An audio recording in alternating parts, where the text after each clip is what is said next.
Welcome to the Broken Pie Chart Podcast, episode number 32. I'm your host, Derek Moore, and today we're going to be talking about or explaining bonds. Now, you're probably saying, well, I know a little bit about bonds, but I often get questions just getting into more specifics, not only for the investor, meaning for a bond, but also how to look at corporations when they issue debt, how they're rated, how to even look up what type of tranches of debt is out there. And so I thought it'd be instructive to do a quick episode this week on that very thing. So when we think about a bond, most people understand what a bond is, but obviously governments issue bonds, corporations issue bonds. And, when you have, let's say, a government, for example, the United States government currently has $21 trillion in debt, and some of that is debt held by the public. Other is we're sort of one agency borrows from another. We'll get into that on this podcast, but the U.S. government issues U.S. Treasury bonds and U.S. Treasury bills. And so U.S. Treasuries are what constitute our national debt. And obviously, the higher the interest rate on average that the U.S. government is paying, the more net interest payments as a percent of the federal budget goes up. I did an episode recently getting into some things about the federal budget, and I will, of course, link to that, as if you have really an interest in that side of things, you'll enjoy that episode. But then, of course, corporations issue bonds as well, and corporations issue bonds to raise capital and get funding, and depending upon how they're rated and how many years and things like that and the environment, they pay a certain amount of interest. So first things first, though, when somebody buys a bond, essentially, for lack of a better term, they're lending money to whoever the issuing, whether it's a company or a government. So let's just use the example of a company issues a bond. Okay, so typically bonds are in $1,000 increments, and it's a little bit odd. When they issue them, they're issued at par. Believe it or not, the price is $100, but that actually means $1,000. And so par value is always $1,000, and barring default, a bond gets issued, and then however many years or days or whatever it is until maturity, barring defaults, the investor gets par value at the end of it. So bonds have a par value. They're issued at really a price, but they're also issued at an interest rate. And so there's a couple things that are important to investors. Number one is let's use that $1,000 bond, corporate bond that gets issued. Let's say it's a 10-year corporate bond, and they're going to issue it at 5%. Well, 5% is the coupon. And typically what happens is on a $1,000 bond, 5% coupon, you figure out the annual interest that you'll receive off par value, not the current market price. So 5% on $1,000 is $50 if my math is correct. And typically that's paid out twice a year. So it's not always in the same month. So it might be February, and then you kind of go 6 months later, and then it's August, or it could be January, and then it could be, what's 6 months? July. There you go. So you've got these coupon payments, and the idea is each and every year, the bond is going to pay its coupon once or twice, normally twice a year, until maturity. Now, that bond then has a couple things when investors are looking at it. Number one, it has a coupon rate. We've already said that's 5%. The other thing it has is a yield to maturity. And the yield to maturity is important because bonds have sensitivities to interest rates. They also can have sensitivities to changes in ratings, and I'll talk about ratings in a second. But let's say that you had that $1,000 bond that was issued at 5% with a 10-year maturity, and interest rates all of a sudden tomorrow spike up to 10%. And boy, that would be quite a spike. Well, if you could buy a new bond and pay $1,000 and get 10% coupon, meaning $100 a year instead of $50 a year, one would say, well, who would buy the other bond? Nobody would want that other bond, all else being equal. Let's say it's the same rating, maybe even the same company or the same government, right? So what happens is if interest rates go up, bond prices have an inverse relationship, meaning they go down. So interest rates go up, bond prices go down, interest rates go down, bond prices go up. And so naturally what would happen is that new bond issued at $100 or $1,000 in par value, right, at 10%, that 5% bond now would decline by quite a bit, and it would be trading less than par. So that's where yield to maturity comes in, because yield to maturity looks at not only the coupon payments, but also any appreciation or depreciation to anticipated par value at maturity. And so let's say a bond goes down to $700 in price. Well, there's $300 to be made going to par value eventually, barring defaults at maturity, but you're also getting interest rate payments. And so yield to maturity is one of the ways to take a look at a bond, because a lot of times bonds are only listed. So if you have one in your account, or you own, let's say, a mutual fund, which of course is a diversified portfolio of many bonds, or an exchange traded fund, same thing, diversified portfolio of many bonds as opposed to one. But if you only had a single bond and you look at your statement, you're going to see a bond and then you're going to see a percentage. That's the coupon rate. And the yield to maturity, though, does take into account not only the coupon that you're receiving, the interest, but also appreciation or depreciation to maturity. And so yield to maturity is also something that's important. So we've got this bond, and let's go back to the original thing. We say, okay, well, $1,000 bond at 5% coupon for the next 10 years, great. Thank you very much. I'll take my 5% a year. But how is the interest rate determined? There's a few things. Certainly the current rates or current market rates of interest are going to have a big determination on what new bonds get issued at. Obviously, if the interest rate environment is much higher, you would expect bond prices, or rather, should I say, interest rates, to also trend higher as well. But generally, when you think about a bond, there's a couple things. And although right now we're in what's called an inverted yield curve, and that simply means that the bonds on the shorter end of the maturity curve, meaning those that are short-term, 6 month, 1 year, 2 years, they're actually a little bit higher than some of the ones, let's say even 5 years, or I think the 6 month is higher than the 10-year bond at this point. But generally, there's a bit of a time premium the further you go out, but then also how a bond is rated. Now, think about it this way. If you're going to loan a friend money and that friend is, no problems expecting them to pay you back, you would say, well, I would rate them very high. But let's say you had another friend who asked to loan, for a loan of money from you, and you're not really too sure, or you're not really sure of their financial situation. So you might not rate them as much. And all else equal, you'd say, well, the one who has a really high expectation of paying you back, that person would have a higher rating, and maybe you would lend the money at a lower interest rate. The one who, a little bit more of a risk, we're going to make the interest rate much higher to, compensate me for taking that extra risk and loaning you money.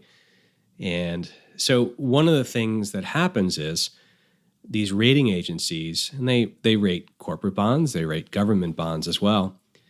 But Moody's and S&P and Fitch are two of the large rating agencies.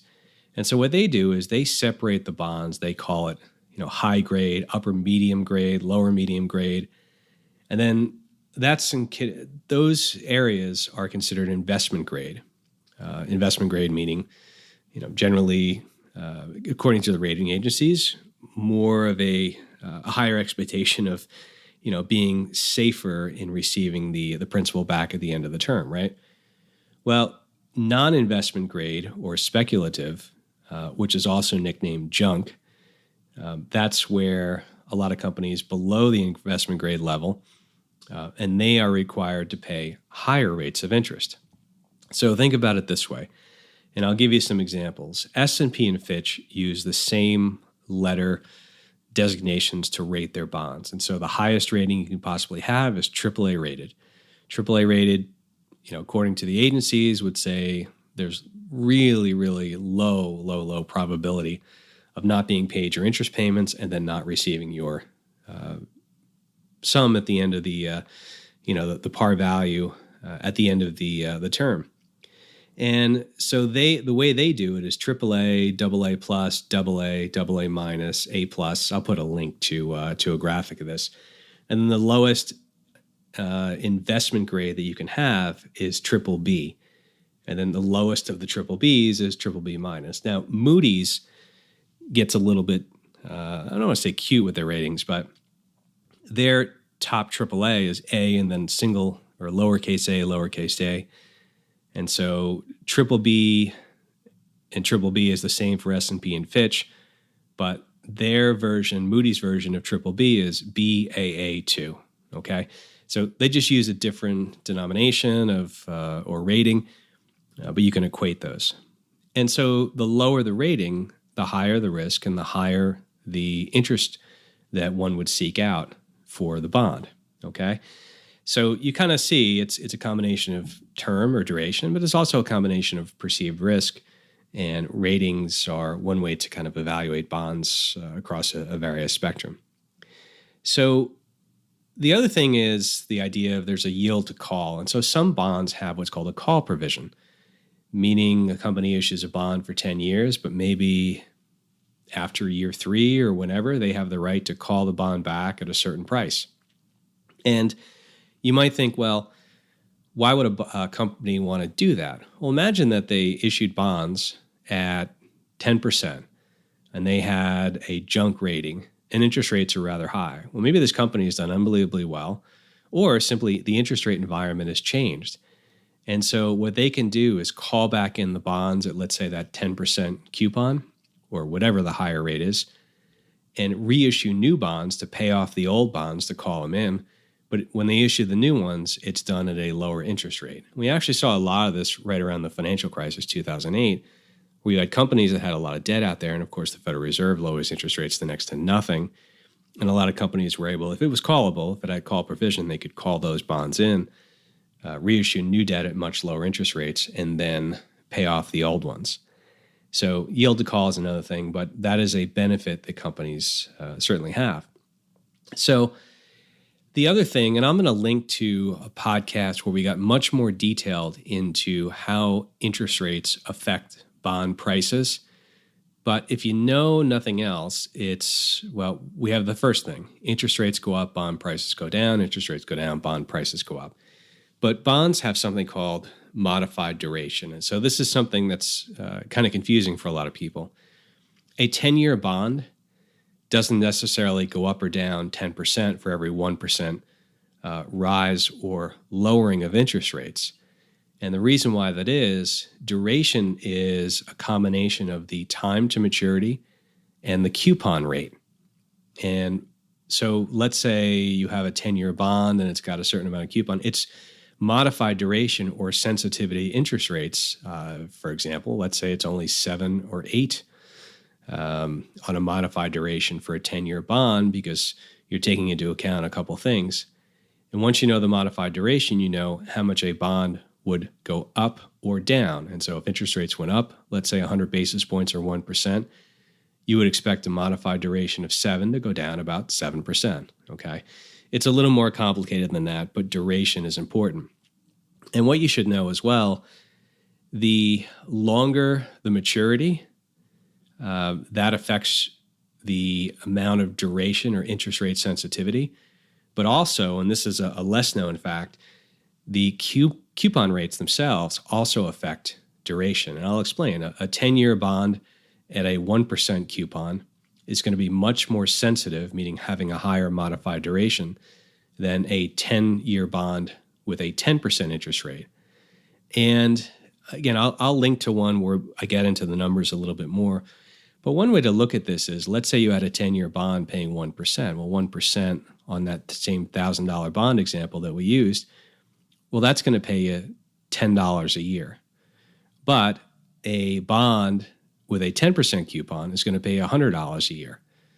So after 6 years, you've already received $600 on the bond with the higher coupon. On the one with the 1%, after 6 years, you've only received $60. And so that's another way to think about how the higher the coupon sort of gives a little bit more margin for error and you get paid back quicker, all right? But again, I'll link to that. Okay, so we've talked about, and most people own bonds. They might own them in an exchange-traded fund, or they might own them in a mutual fund, but others own individual bonds. But that's sort of the way that you should look at that. A couple things that are important. Now, if we look at it from the corporate side, there's a couple important things. And companies that issue bonds, people look at how much debt they have. They look at their interest coverage ratio, and I'll explain what that is. But when you have interest expense, you've obviously got an expense of interest. And so, and obviously companies have different ratings. One of the things that is looked at when we think about a corporate bond is if you want to see what a company's debt is, you can look at their balance sheets. You can look at, for interest payments, you can look at statement of cash flows or income statement. But if you actually want to look and see, hey, I wonder how much in bonds they have out there and when those bonds come due. And so one of the ways you can do that, in fact, I pulled up Netflix just as an example, and looking at their 10K or their annual report for 2018, in the notes section, they actually list their bonds. And so you can see how many in millions, and you can also see the issuance date, the maturity date, the interest due dates, and you can also see the percent coupon. And so just looking here very quickly, there's a 5.875% note, and a note is also another term for a bond. That one matures in 2025. It pays in April and October. And so basically on whatever amounts there, it looks like about 800 million. Is that right? I could be wrong there. But whatever the amount is on this, they owe 5.875% interest annually, broken up into two payments across April and October. So I bring this up. Here's another one, 6.375%. Here's 3.625. Although that is actually denominated in euros, so not in US dollars. There's another one that's denominated in euros. But the maturity dates are interesting for a couple reasons. And one of them is, as you have bonds that come due, well, a company has to then go pay back the original amount of the par value, right? So if you issued, let's say, $10 million in bonds and you've been paying the interest and then they come to maturity, you've got to pay off the bonds. Well, a lot of companies might do that, but a lot of companies might not. A lot of companies, what they might do is issue new bonds to pay the old bonds and sort of roll over the debt. And that's important for a number of things. Number one is what's their rating? Is their rating the same as it was when they issued the debt? Meaning if their rating goes down, theoretically their interest rate goes up. But also, let's say you had a company that issued a lot of bonds at a very favorable interest rate when interest rates are making 500-600 year lows, and that debt comes due at a much higher interest rate environment. So their interest cost, their annual interest cost, could actually go up. But and this is why a company's rating. And by the way, in the news recently, so Ford was downgraded to the I believe it was triple B, but it's the last rung before junk. And obviously, if a company gets downgraded to junk, their borrowing cost goes up. So these are all things that people look at. There's also some ratios, or I'll call them ratios. For example, there's something called the interest coverage ratio, and that just looks at the EBIT, which of course is earnings before interest and taxes, divided by interest expenses. And you want to see basically your net operating income divided by your interest expense to see what the ratio is. Now, the more money above, if you've got $10 million and you only owe $1 million in interest, well, you've got a 10 ratio, right?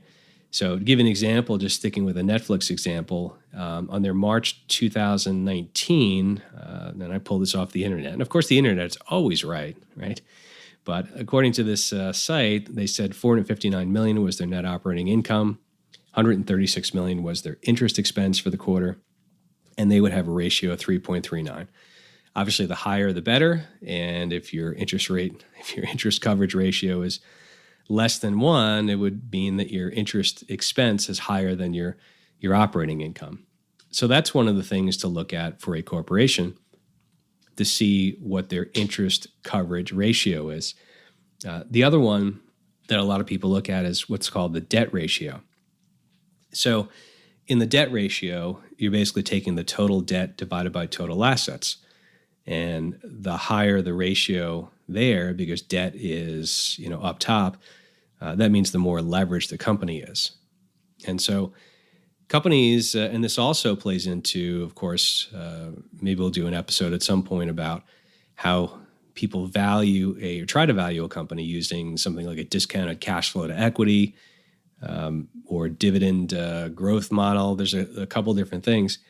But this also gets into the idea that when you're evaluating a corporation, you're trying to figure out what's their financial condition, what does their balance sheet look like, what are their liabilities, the assets, the liabilities, but you're also looking at the health of a company. And so all this stuff sort of plays out. But I mentioned, the whole discounted free cash flow to equity, and a lot of that looks at what a company's weighted average cost of capital is. And that's just a fancy way of saying, look, companies issue stock, and stock investors require some sort of return, and they issue debt. And that's debt and shares are two of the ways that they capitalize, let's say, a company. And so the higher the interest rate and the higher the required return for equity investors, the larger somebody's cost of capital is. And that goes back to valuation in a company. Probably I'll leave it there on that. We'll do that maybe in another episode. And this brings us back to kind of full circle about the idea of the U.S. government debt. So the U.S. government debt, it's no secret to anybody, it has gone up quite a bit. What is interesting, though, is that if you look at the average interest rate across all the treasuries, and so we've got all this debt out there, different maturities, issued at different times, but the blended weighted average interest rate, it actually had gotten down to as low as about 2%. Now it's roughly 2.4, 2.5%. Meaning, quick back of the napkin, if you've got 20 trillion of debt times the 2.5%, that's what you owe in interest every year. But you go back to just around March of 2000 or right around there, the average interest rate on the debt was 6%. So next year, I believe it's going to be about 520 billion is going to be the net interest payments, meaning the amount that the U.S. government has to pay in interest on its debt. So one of the things that might happen is, who knows where interest rates are going to go, but if interest rates were to rise, you could see that interest, that net interest payment, that annual amount of interest that's due actually start to climb quite a bit, because now we've got more debt than we've ever had, but interest rates have been low. And so I'll post to that episode where I talked about the U.S. government and debt and how some people out there want to do some different programs. And the question is it even possible to even pay for it?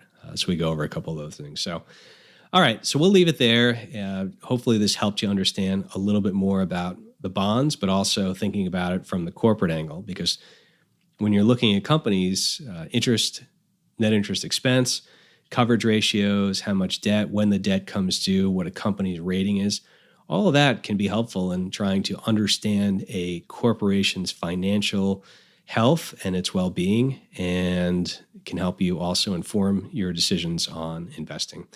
All right, folks, we'll leave it there. We'll be back next week with another episode. Please, though, if you like what you hear and you think there's value, go ahead and share it with somebody. Rather than waste time asking you to rate and review and 5 stars and all that, just share it. And of course, hit me up at razorwealth.com and shoot me any suggestions for future episodes or questions. Talk to you soon.